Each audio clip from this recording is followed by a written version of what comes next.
Good morning, y'all. How is everybody today? A little bit chilly. It got rather warm for a while. We've moved through our almost frost for Easter time, which we do every year, right? Hopefully nothing's going to come and kill the flowers. This is All Souls, and we gather here around covenant rather than creed. We do not all believe alike, and we don't have to in order to agree that how we live this life matters. Trying to understand and get along with people whose paths and opinions are different than our own is part of what we try to learn to do and grow into doing and being. To that end, whoever you are, whatever your age, race, origin, orientation, background, status, ability, identity, if you care to be here with us in mutuality, you are always welcome. We front load these services with a little bit of information, trying to disseminate things in as many avenues as possible. We also try to keep them brief. So I would like to invite one of our board members, Jennifer Russell, to come share some stuff with you. Good morning. Our volunteer of the month this month is Ava Peck.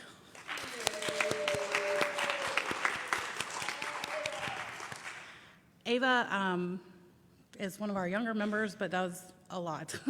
She has been involved helping with the Louisiana Aid for Immigrants in Detention, at the airport, helping give rides. She can't drive yet. She has encouraged us to get game night going again after we had to take a break after the coronavirus. She helps with getting coffee and organizing fundraisers for the church, all kinds of things that Ava's done. And because I'm a mom with a mic, it's also her birthday week. She turned 14, so I'm throwing that one in there to embarrass her, and it worked. Yeah, she happens to be my daughter, for those who don't know. Our giveaway the plate for the month of March for this week and next is Louisiana Aid for Immigrants in Detention. Home is here. For those that don't know, giveaway the plate is where we take any contributions that come in that are not designated for pledges or other purposes and give them to a local nonprofit organization that has values that are consistent with those of our church and our congregation. Louisiana Aid for Immigrants in Detention is our recipient this month, so anything that comes in that's not designated for pledges will go to them. They provide help for immigrants who have been released from detention and ICE custody to help them get to their sponsors and their family members while they go through the process of the immigration process and the court process and all of that. So they've helped over 10,000 immigrants over the last couple of years and can always use our funds and our help. Thank you.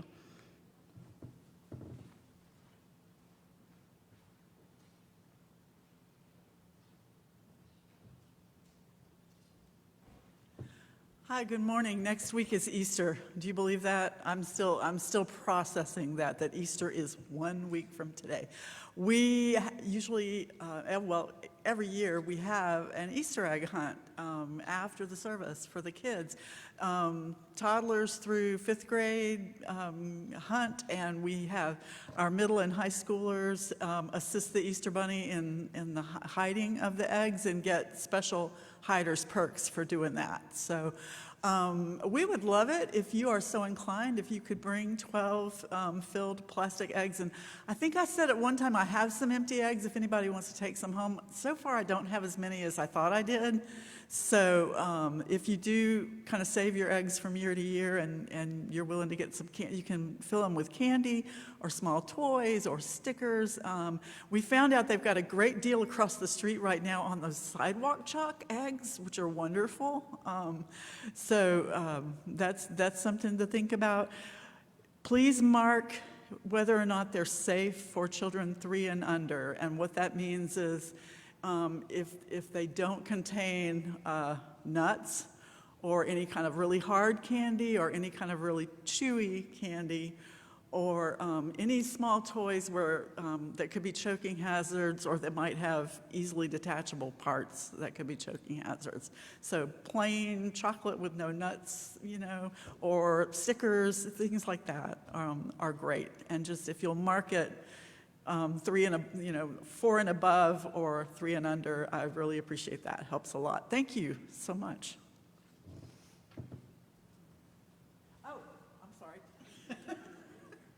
So you can bring them to the office this week anytime. If no one's here, just leave them in a sack by the door. I promise they'll be fine, and we'll appreciate it very much. Highland Blessing Dinner, thank you, thank you.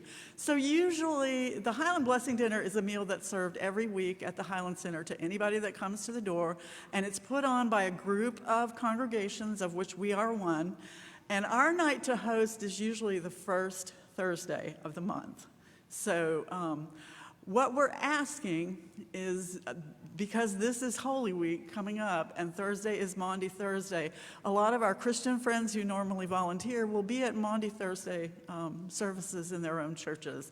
So if you are not otherwise Maundy Thursday obligated and you'd like to come and help us out, at the Highland Dinner, there are 2 jobs. You can host a table, which means you get to eat the meal and make conversation, and a lot of people call that the best job in the house, because we do have a wonderful cook. Or you can also be a server, which is kind of like the wait staff. They have paid staff to cook and do dishes, so you never have to do that. It's just a matter of either hosting or serving, and I'm happy to tell you more about after the service. And that really is everything. Thank you.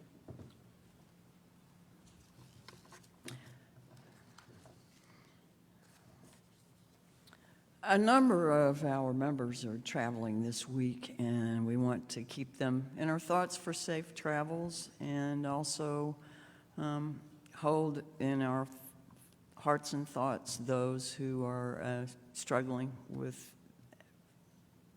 whatever the issue happens to be. I'd like to invite you to catch a couple of easy breaths and let your shoulders fall away from your ears. Release the tension as you can from head to toe or toe to head.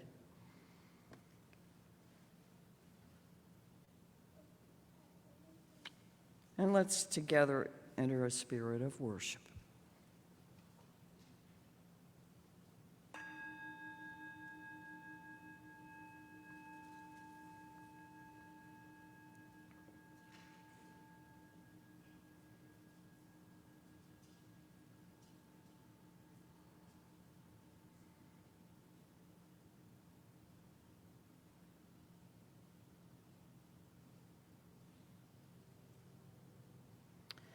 May our spirits here open to breathe in ideas and hopes and courage that are new.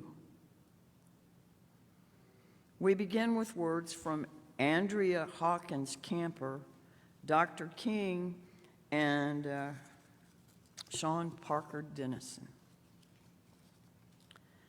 Gather we now into this space, this time when wheels turn and veils shatter.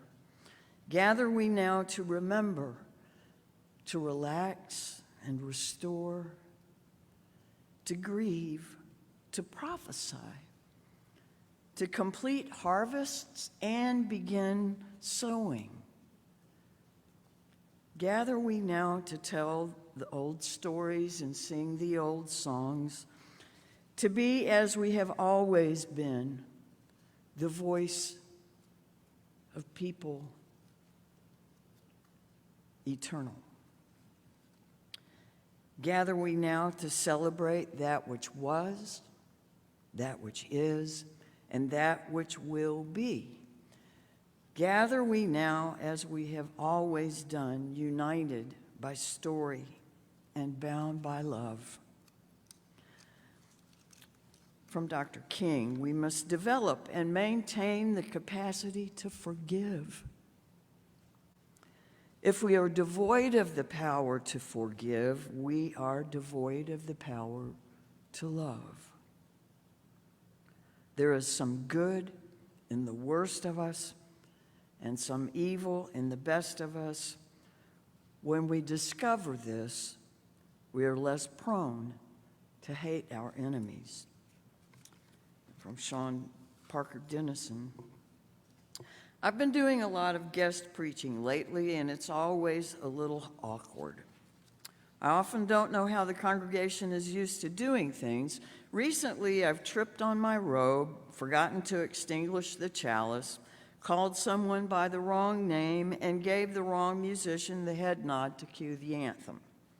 Oops. Sometimes I feel embarrassed by my mistakes, but all in all, they are relatively small things, except one. I preached recently in a building that was a beautiful old chapel in the country. Because it was old, it was one of those buildings where accessibility was a challenge. The congregation had just finished, I think the paint was still wet, installing an accessible entrance and bathroom. They'd installed a small elevator before that. They were understandably and appropriately proud, and I was enthusiastic in my gratitude as they showed me the improvements.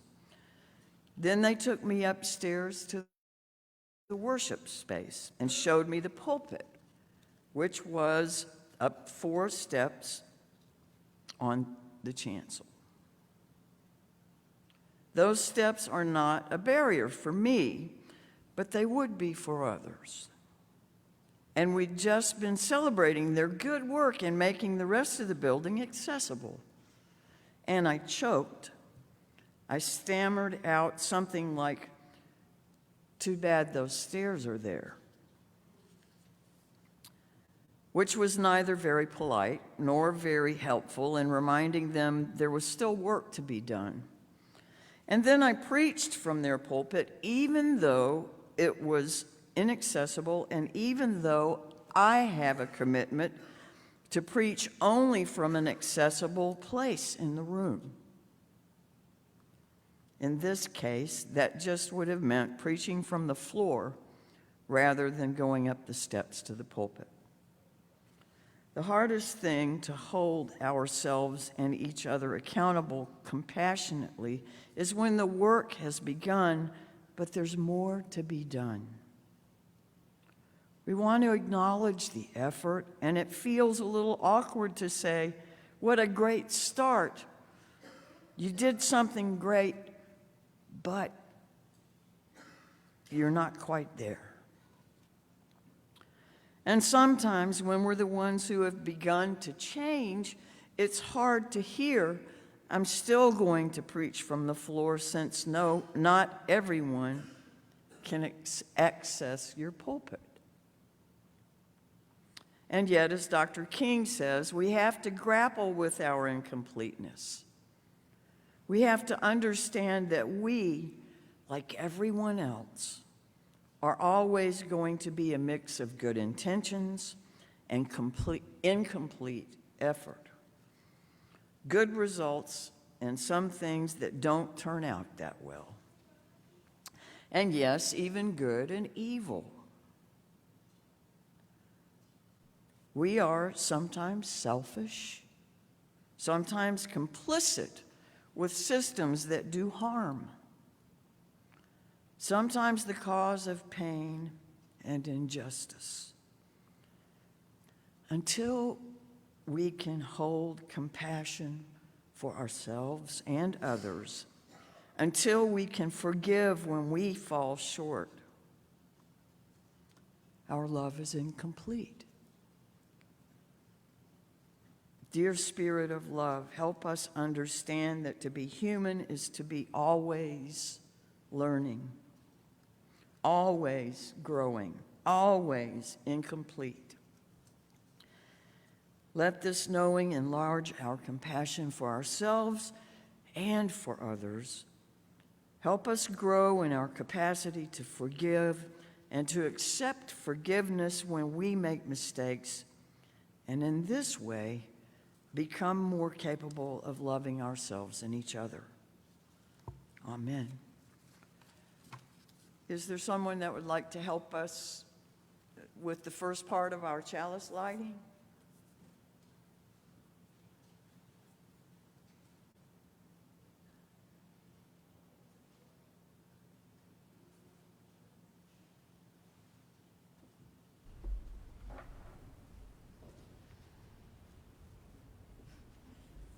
Oops. Okay. Yeah. We light this chalice to celebrate Unitarian Universalism. This is the church of the open mind. This is the church of the helping hands. This is the church of the loving heart. Together, with mind, hands, and heart, we care for the earth and for each other.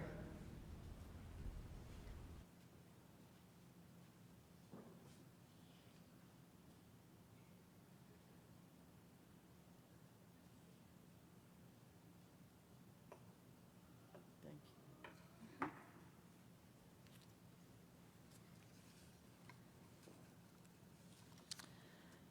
From Ken Wilber, this present moment, since it knows neither past nor future, is itself timeless, and that which is timeless is eternal.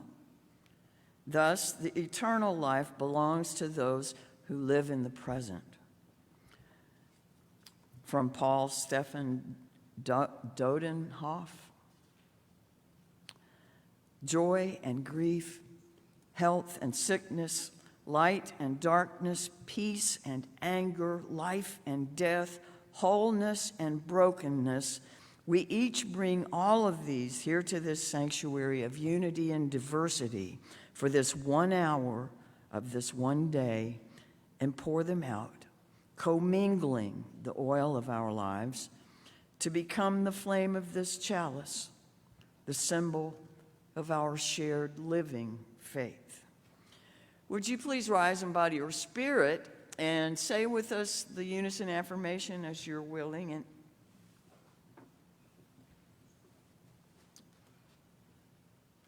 love is the doctrine of this church. The quest for truth is its sacrament, and service is its prayer. To dwell together in peace, to seek knowledge and freedom, to serve human need to the end that all souls shall grow into harmony with the sacred. Thus do we covenant with each other. Our opening hymn is My Life Flows On, an Endless Song, if you will remain upright, spiritually or physically.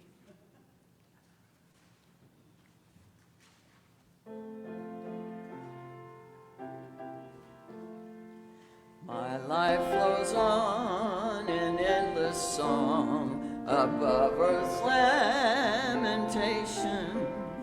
I hear the real, though far off hymn that hails a new creation. Through all the tumult and the strife, I hear the music ringing. It sounds an echo in my soul. How can I keep from singing? What though the tempest round me roars? I know the truth, it liveth. What though the darkness round me close? Songs in the night it giveth. No storm can shake my inmost calm, while to that rock I'm clinging. Since love prevails in heaven and earth, how can I keep from singing?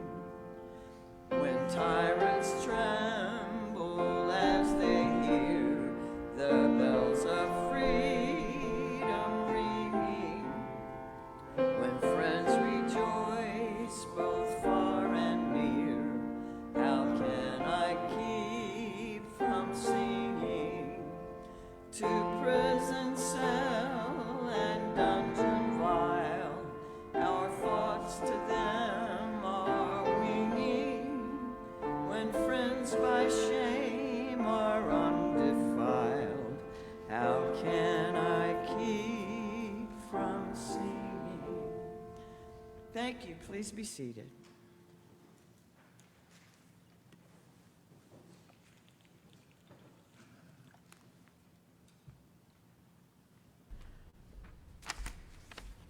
I love this story, and I wanted to do it without the paper, but I made myself a cheat sheet. I can't read, so.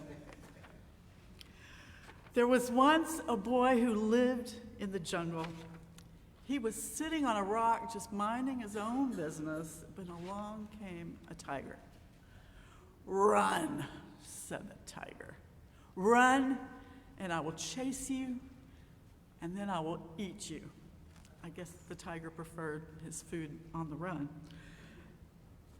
And the boy said, "Well, you're just going to have to eat me because I don't have any more run left in me. So it's fine. I'm done. My life is over. 9 years old, whatever." And the tiger said, "Well, why are you so tired? Why won't you run? I want you to run so I can chase you and so I can eat you." And the boy said, "No, I'm sorry. I can't do it. I'm too tired." And the tiger says, "Okay, first tell me the story. Then you can run, and then I will eat you." The boy said, "Well, okay." He said, "I was walking in the jungle. I was minding my own business, and I accidentally bumped into a rhino." And y'all can help me with these responses. The tiger says, "That's bad." So, right? That's bad.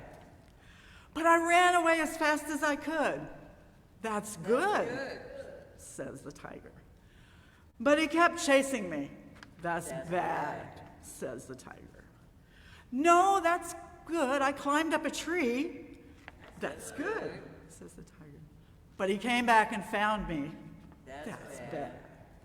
"So then I found the biggest rock I could find, and I threw it at him." That's good. "But I missed." That's bad. Somebody's rooting for the tiger over here. We didn't want to. We didn't want to hurt him, that's true. We just want to scare him a little bit. "So I ran," the boy said. That's good. "But I fell down." That's bad. "But the rhino was running so fast that he ran right past me." That's good. "But as soon as I got up, the rhino was back." That's bad. "So I found a vine hanging from a tree, and I swang all the way across the river away from the rhino." That's good. "But on the other side of the river, there was a crocodile." That's bad. "So I swung back, and I jumped off the vine." That's good. "But I didn't see the rhino right away. Then I realized I was sitting on his back." That's bad.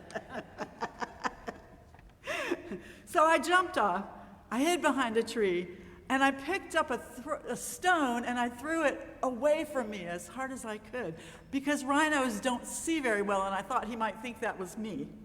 That's good. "So then you ran away?" asked the tiger. "No," said the boy. "I was too tired to run away."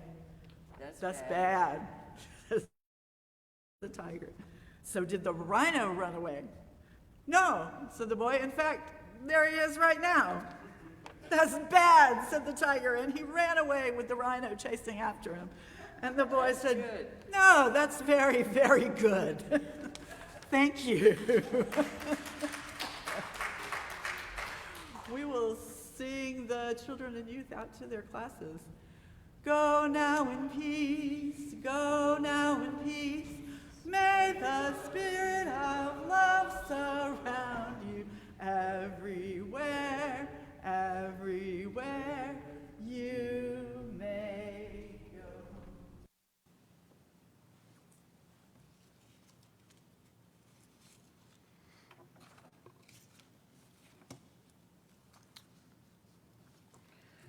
From Amanda Poppy and Jay Wolin. Humanism is primarily about who we are connected to, what we think about each other, and how we work for justice in the world. No matter what else they believe, Humanists insist on the inherent worth of every person. According to humanists, we are all part of one human family and are connected to the rest of the natural world, part of a cosmic story far bigger than we can imagine. Humanists believe that we are in that story together and that our work is to write or view our chapter with as much love and dignity as we can. In the humanist view, change will happen in our world because we make it happen, and the change will take all of us.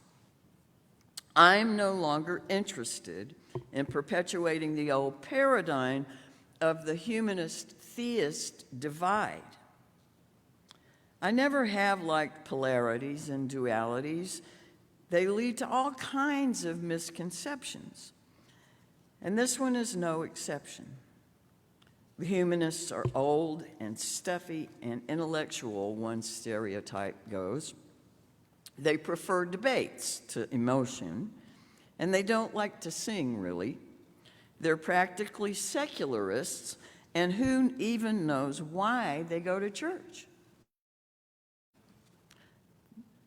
The theists are leading us down a path toward evangelical Christianity, says another stereotype, and all they care about is sneaking prayer into every service. If they have their way, there soon won't be any difference between us and the Presbyterians. Polarities breed stereotypes. And stereotypes are always oversimplified, even wrong, and usually pretty boring. Generalizations are all wrong except this one. On a practical level, the stereotypes, and more importantly, the whole idea of a humanist, theist polarity, has at times kept UUs squabbling with each other rather than focusing on the real needs and challenges of the world. It holds us back, ironically, from living out the full promise of humanism, to honor both the real and important diversity and the deep unity of the human family, and to create a world where the whole family flourishes. What if, instead of imagining humanism as one end of a seesaw, we saw it as a possibility that is open to all, regardless of their metaphysical beliefs? That's the lived reality of deed before creed. Putting how we live ahead of how we believe. The organizing idea behind Unitarianism. In 1866, James Freeman Clarke, Unitarian minister and early organizer of the American Unitarian Association, which predated the Unitarian Universalist Association. We think it possible to have a church and even a denomination organized not on a creed, but on a purpose of working together. Suppose that the condition of membership was the desire and intention of getting good and doing good. Are we a people of holding on or of letting go? Holding on to rigid ideas or letting go and opening our minds and our hearts to something new? Holding on to certainty of how things should be, or letting go and living into the uncertainty of new ways of being in this world? Holding on to what makes us comfortable, or letting go so we may grow, which can be very uncomfortable. Holding on to what makes us safe, or letting go to make room to help others feel safe. May our chalice flame be a symbol of burning up the ties that hold us back from being our true self and reaching our true potential. Let it be a symbol of lighting a new way for us into a better tomorrow, and let it be a symbol of letting go. Because holding on too long and too tightly is never good for the soul.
You're welcome to come light a candle to mark a concern or a celebration.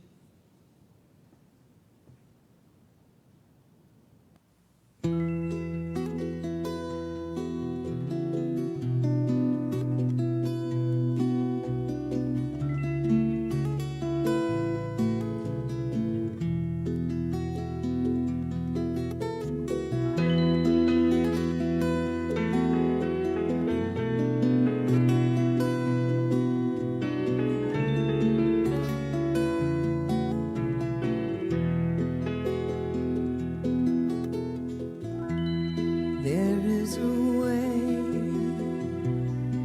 to return the dream so many of us recall. Call of the wild, call of a child, call of a garden wall. Turn it around, turn it inside out. Soon others will come. Some as they wake, some by mistake, some in a chain of love. A primal longing, it's in our bones. You can't miss something that you've never known. Hearts in the world are waiting, awakening. Ah, ah, ah, ah. Hearts in the world are waiting, waiting.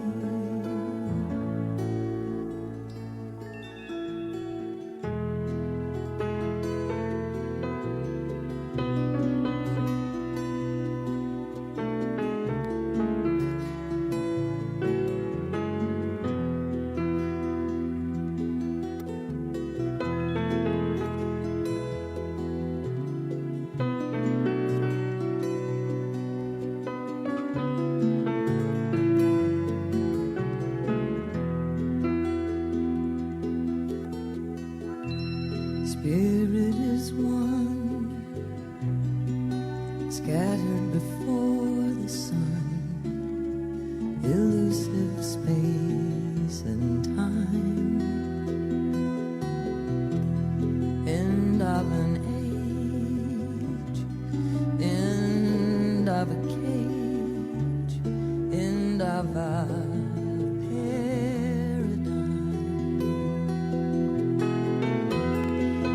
body bound where it can't be found. We carry them along. It isn't far.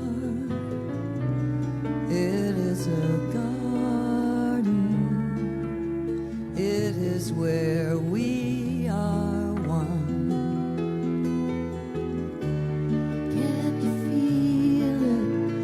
Must be home. You can't miss something you've never known. Hearts in the world are waiting, awakening.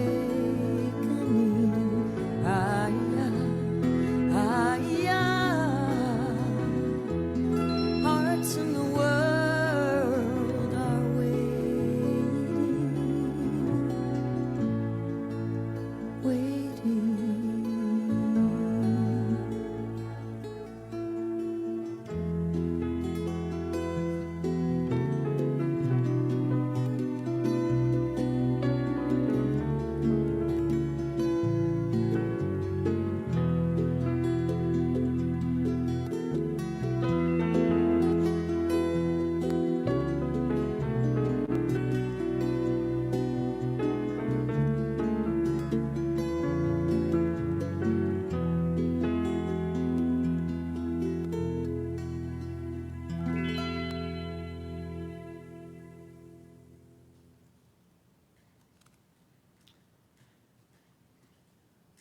So on a Christian calendar, this is Palm Sunday.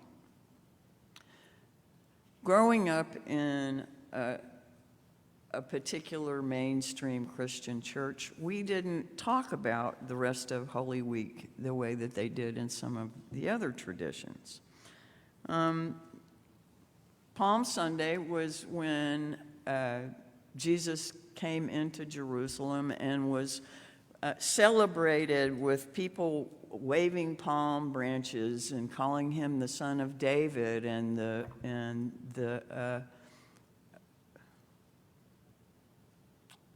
servant of the Lord, I guess, but with hallelujahs. And then following that comes Holy Week. And on Monday, after Palm Sunday, Jesus goes into the temple and clears the money changers out, just turning over tables and saying, this is wrong. And then on Tuesday, he goes up to the Mount of Olives. Oh, and each night, he's going 2 miles back out. He's walking 2 miles back out of Jerusalem to Bethany and staying with Mary and Martha and Lazarus, the guy that he raised from the dead, right? So they walk 2 miles into Jerusalem, do whatever they're doing there, and then walk back to Bethany 2 miles away.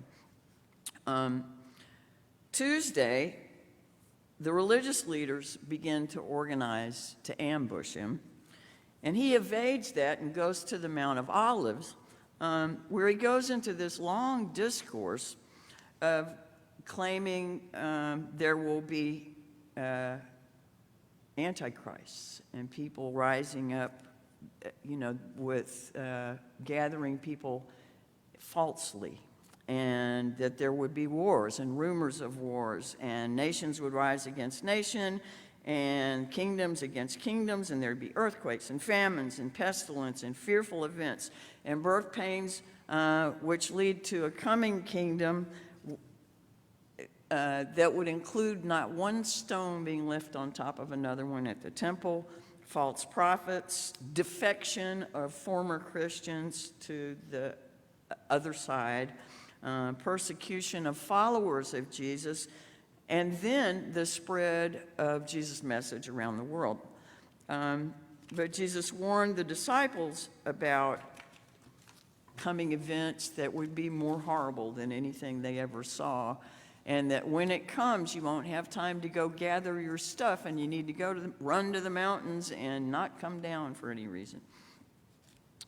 After all this, he goes back to Bethany.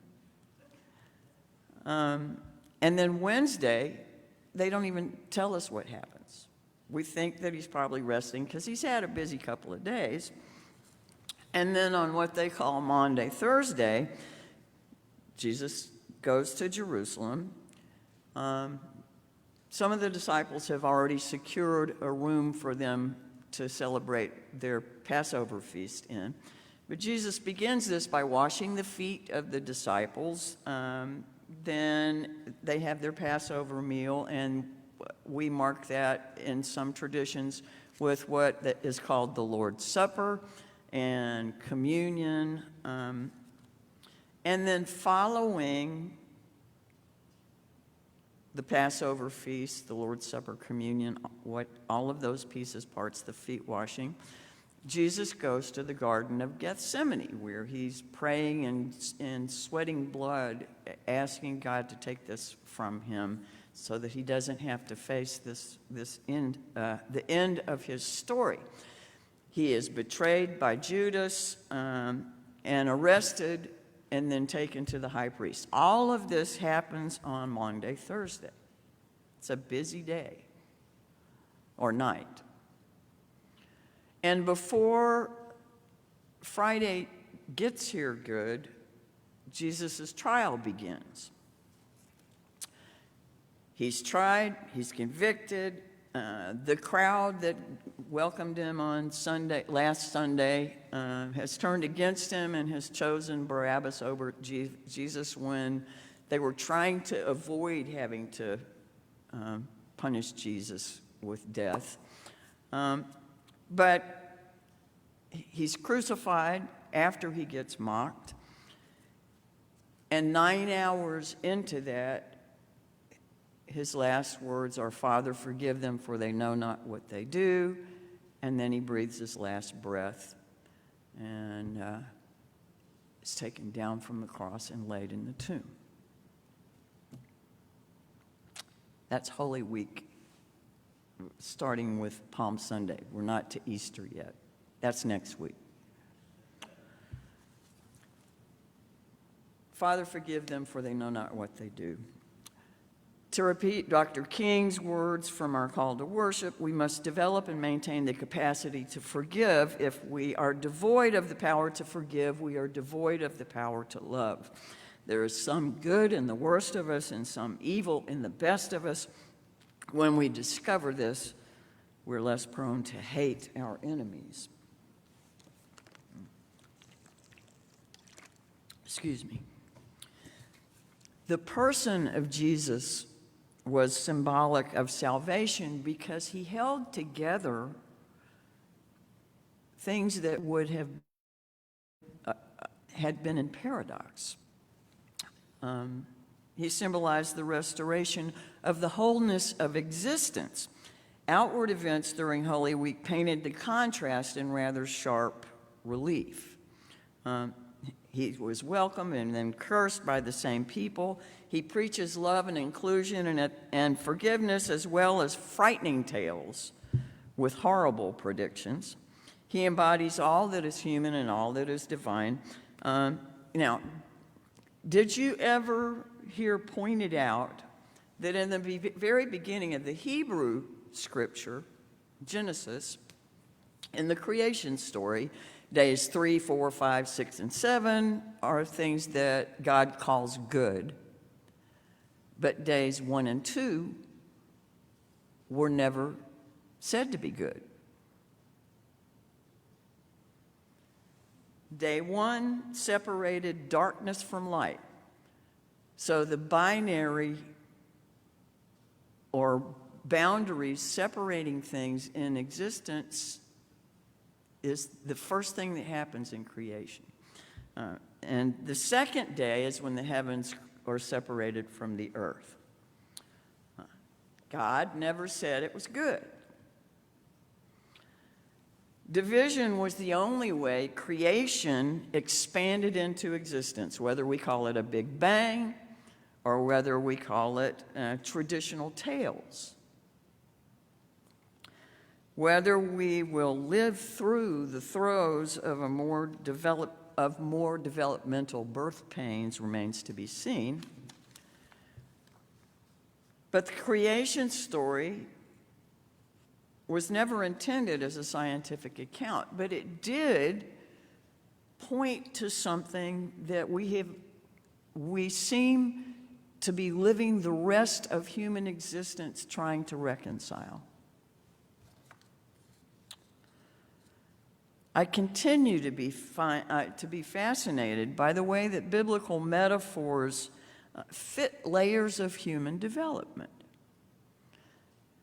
The more we learn about quantum physics, the more some of the metaphors fit. The creation story offers some sort of hint of evolving creation and ongoing development of existence.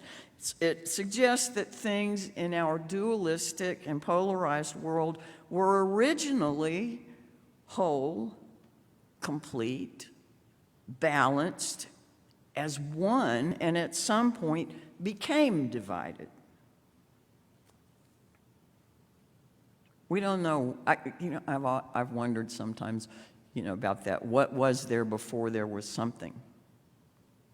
It's that deal, like turtles all the way down, and but without division, we would never have the opportunity to be us, right? Individuals don't exist if there's one whole that is existence. My consciousness, my being, my thinking, my doing, my living has to be separated from yours in order to experience that. Obviously, the wholeness, and I love the image of the yin-yang with black and white in one swirling together with the, actually I don't think the yin-yang is black and white, but at the center of one is the opposite color. And they are in this one circle of existence. But obviously the wholeness is only to be found in the reconciliation of these opposites that we navigate our lives through. And we cannot navigate our life without these contrasts and boundaries and opposites. Can you think of anything that doesn't have an opposite? I'd love to hear it if you do. I mean, even if you say green, on the color wheel, there's something across from that, and it's the opposite of green, right? Can you think of something that does not have an opposite?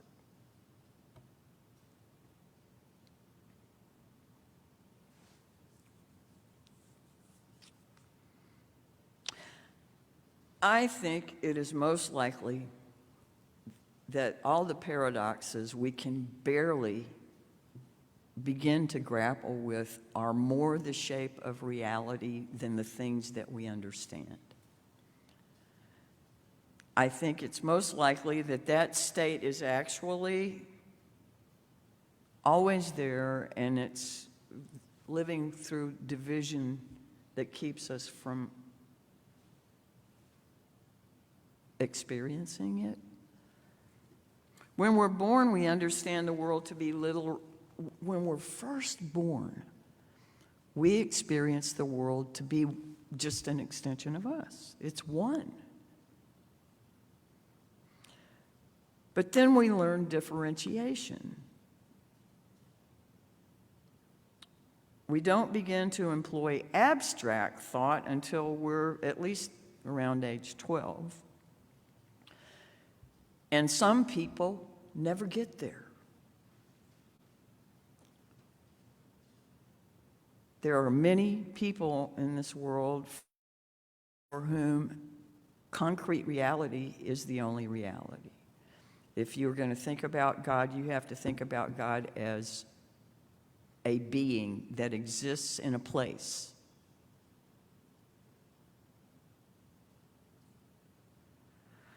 Anyway, they have no chance of grasping the complexities of paradox. And frankly, most of us, I don't know people that can really grasp paradox any more than we can grasp infinity. We can prove that it exists mathematically, but we cannot have an experience of the infinite without somehow putting limits around it. We've come a long way towards recognizing that things are not all black and white, so to speak, but that shades of gray most often hold more factual accuracy. But that doesn't carry us all the way to the healing and reconciling of the world. That which is still almost impossible for us to hold because we try to do it with our minds, our understanding, rather than letting go into allowing its truth to fill us with knowing beyond the need for words or even what is utterable. Several years back in adult ed, we watched a YouTube video by a guy named Ken Wilber.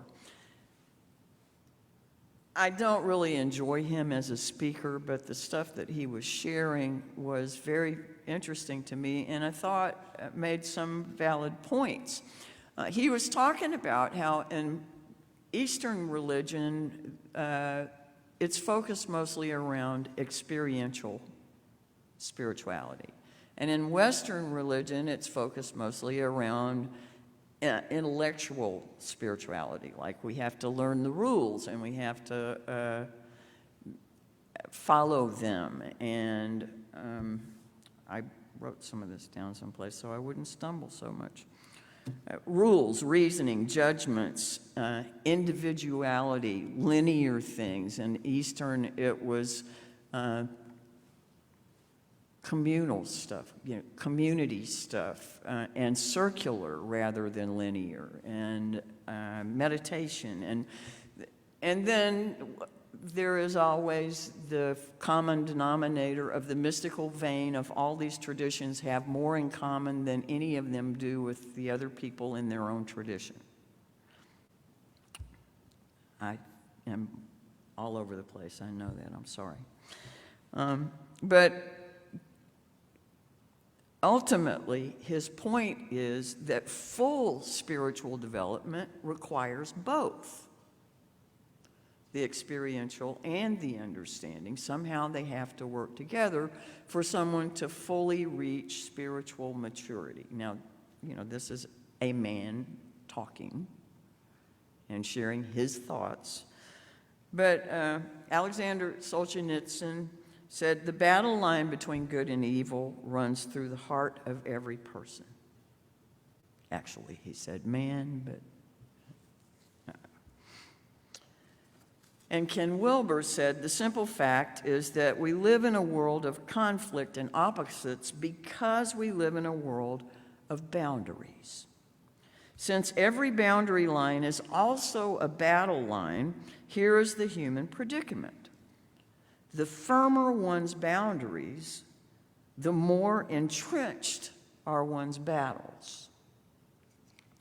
The more I hold on to pleasure, the more I necessarily fear pain. The more I pursue goodness, the more I am obsessed with evil. The more I seek success, the more I must dread failure. The harder I cling to life, the more terrifying death becomes. The more I value anything, the more obsessed I become with its loss. Most of our problems, in other words, are problems of boundaries and the opposites that they create.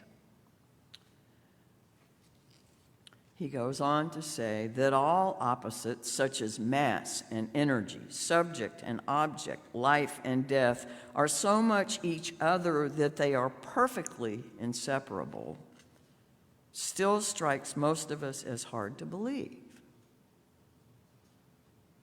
But this is only because we accept as real the boundary line between the opposites.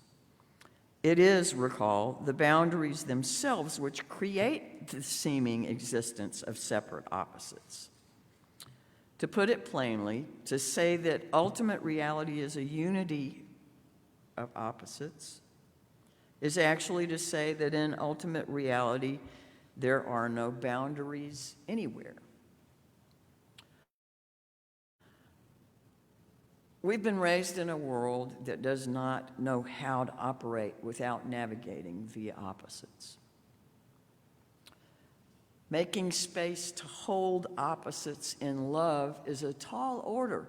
And I seem to come to this topic with some regularity because I think I see it as our next developmental stage, and the only way that we make room for that is to entertain the possibility. We're in this world now that is sharply divided, and there are conflicts all over the place where people are suffering unimaginably because of differences, because of boundaries. How do we resolve those if the boundaries continue to exist? I'm not saying I have answers of how to accomplish this.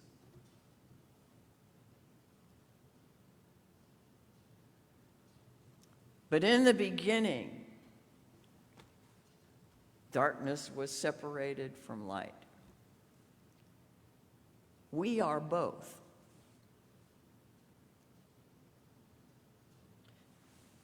Put your hands on your head, if you will. Feel the size of your head.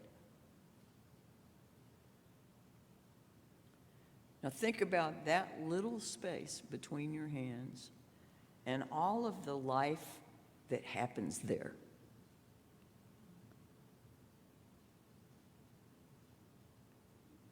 All of this is there, right? Do you experience any of that outside of this little space?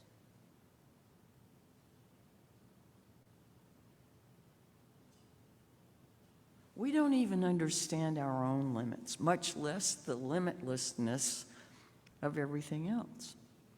So, if we can actually entertain ourselves some, by daring to imagine a place where political parties understand one another and coexist.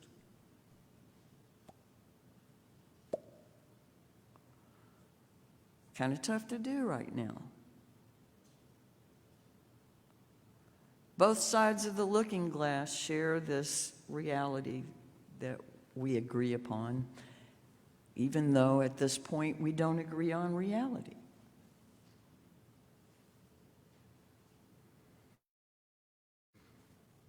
Somehow, the story continues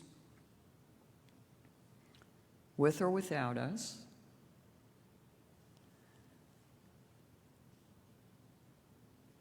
And it can really be a pretty delightful journey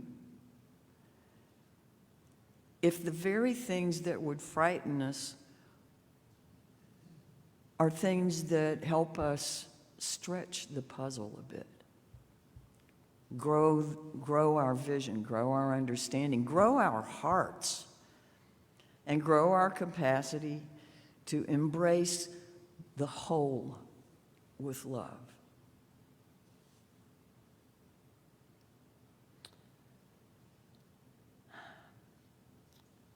If we can let our minds rest and let the mystery be, and also our comparing, contrasting, judging. Perhaps we can encourage this species of ours toward growing the capacity to know and employ the realities of paradox. Perhaps. Our closing hymn is Wake Now My Senses, just the first 4 verses.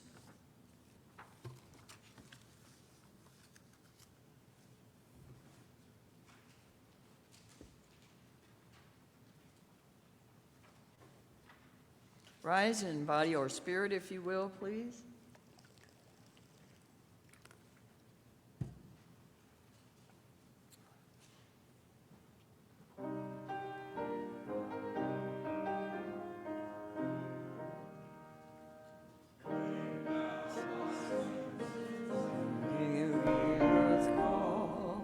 Feel the deep power of being in all. Keep with the web of creation your vow, giving, receiving as love shows us how. Wake now, my reason, reach out to the new. Join the quest for the true.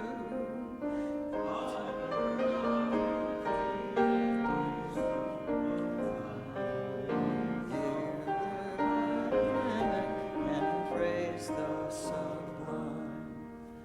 Wake now, compassion, give me to the cry. Voices of suffering fill the white sky. Take as your neighbor both stranger and friend, praying and striving their hardship to end. Wake now, my conscience, with justice thy guide. Join with all people whose rights are denied. Take not for granted a privileged place. God's love embraces the whole human race. Our work has just begun, of holding one another in love, of trusting that we are on the right path, the work of engaging in that which makes us whole, of letting go of that which does not serve us, the work of radical inclusion and beloved community.